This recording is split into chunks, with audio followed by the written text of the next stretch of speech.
la flamme olympique a été symboliquement allumée à Stoke-Mandeville, maison spirituelle du handisport. C'est ici que le neurologue allemand Ludwig Guttmann a organisé les Jeux mondiaux des chaises roulantes et des amputés, ancêtres des Jeux paralympiques, en 1948.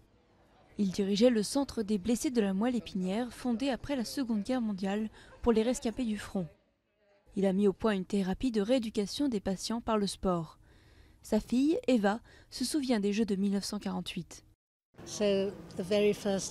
Pour les tout premiers Jeux, il y avait deux équipes, celle du centre des blessés de la moelle épinière de Stoke-Mandeville et celle de la Star and Garter Home de Richmond. 14 concurrents en fauteuil roulant ont participé à la compétition. 12 ans plus tard, Guttmann réussit à convaincre les organisateurs des Jeux olympiques de Rome d'autoriser 400 athlètes en fauteuil à participer aux Jeux paralympiques. Et depuis, à l'hôpital de Stoke-Mandeville, les médecins continuent le travail qu'il avait commencé. Si on a besoin d'utiliser l'art, la musique ou le lancer de javelot, on inclura ça dans la thérapie de rééducation, en partie parce que ça rend les malades plus forts et ça leur donne un objectif à atteindre, mais c'est surtout quelque chose qui va leur rester quand ils quitteront l'hôpital et ils peuvent choisir de continuer cette activité en tant que loisir ou d'en faire une carrière, c'est leur choix après tout.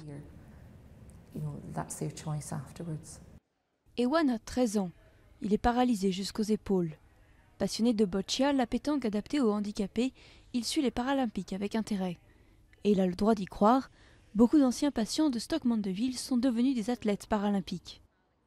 Je connais des athlètes, ils participent à la compétition aujourd'hui alors qu'il y a 4 ans, ils regardaient les Paralympiques de Pékin de leur lit d'hôpital. C'est important qu'on continue de parler de ces histoires-là pour dire « Hey, si tu te casses le dos, c'est pas cool, mais c'est pas forcément la fin du monde. » Personne ici n'a oublié l'héritage de Ludwig Guttmann.